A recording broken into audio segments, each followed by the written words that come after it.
Hello team, just wanted to go through how to update some of the pricing through the batch price tool.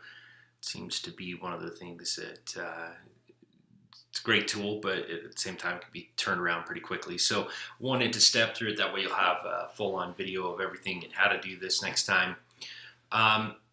The place that we go to do this is up under the Fastbook tab here, and we're going to go to the pricing tool. And one thing to note, when you come in here, these might be toggled to a different type of setup. Typically it's set on used, but what you want to do is we're going to price new cars in this example on the batch price. What you want to do is go ahead and set this to new, and then the second column will be the vehicle MSRP. That way we're going to be comparing the vehicle MSRP to the internet price in this situation. And I've got a list of units to be repriced here. And the first one that we're looking at is going to be the 28 Ford. And then we're going to go to a Fiesta. It's going to be the first one. And I can segment this out further by trims if I want to price just the SEs. In this case, I've got one vehicle. And so what I can do is I can hit this wand batch price tool right here. And what I'm doing here is it says set the internet price, or this will be the discount price that's seen online, to invoice plus, I can do percentage or dollars. In this case, I'm just going to do $100. Okay.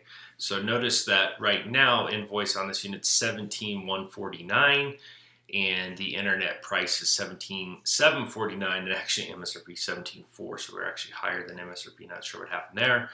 But, and we can see the cash rebate on there is $2,500. That automatically populates if you have the incentive tool, which you guys do. So we'll hit preview changes here.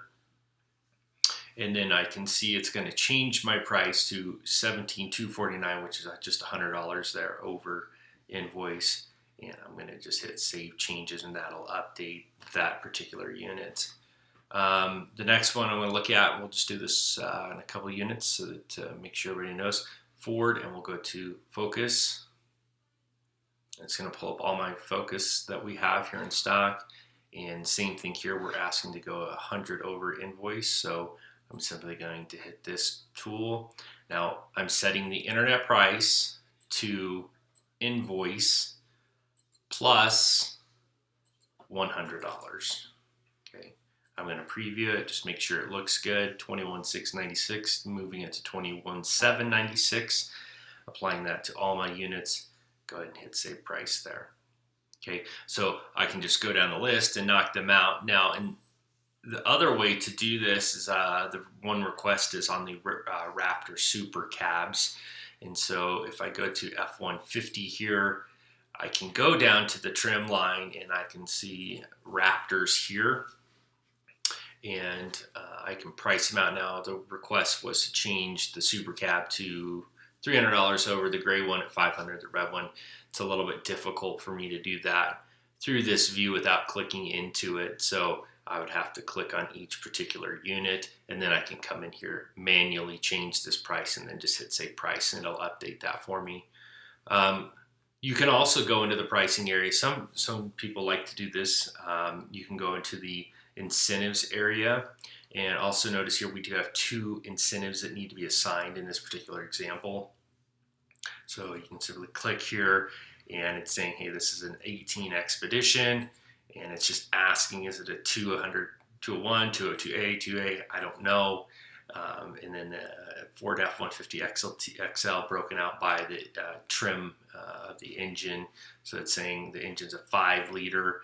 We could come over here, but I don't know for sure if that's an STX or not. I'm going to guess it's not. I would click that one and then hit save. I'm not going to do that because I don't know for sure. But I could also come here and say, let's look at F-150. And I see this Super Cab Raptor that we were talking about. And there's no rebate on it. I could simply hit price it. And I could say, okay, the particular unit we wanted $300 over invoice. So same thing up here. I'm going to set my existing price to invoice, set internet to invoice plus $300. preview that change. So invoice is 63,122 on the unit. I'm now 300 over on it, and then I can save that, and it'll do it. So there's a couple different ways to do it. Sometimes it's easier to look through this. The only thing I don't like about this tool is I've got multiple F-150s, so if I decide, hey, I want all my F-150s to be at 300 over, I've got to go into each one of these individually and break them out. So really dependent upon how trim specific you need to be. Sometimes F-150 I need to be very trim specific, especially with a Raptor, but like a Taurus or you know, those type of units that are not really trim specific, then I use a pricing tool. Usually I use a pricing tool anyway. So that's how that works. The other area I could possibly go is also this export inventory, new vehicles. I'll make sure we save that. That should be saved. Price saved. Inventory, new vehicles. And same thing here. I can see, I can filter down to Ford, and then I can go to Focus, and I can also manually price through this. So I know what the cost is here. I can click into the unit. I can go to the pricing tab. I can see invoice is 19,269. I'm going to set my internet at 19,369. Type that in.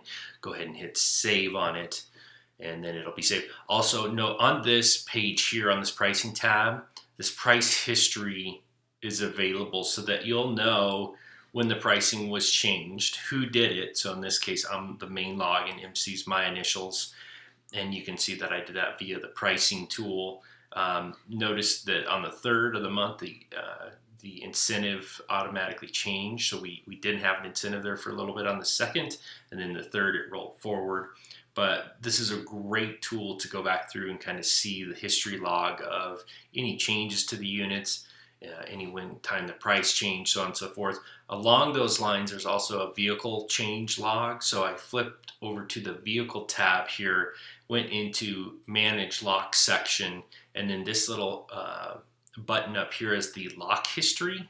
So I could click this, and it'll tell me if any of the changes have happened on this unit as it's came in. So this is a new unit, so they haven't had any field changes, but if somebody updated the color or the location or something, all that change log is now located in here. So it's very, very helpful for everybody. If you have any questions, give me a call. My number 303-800-9830, Matt with DealersLink.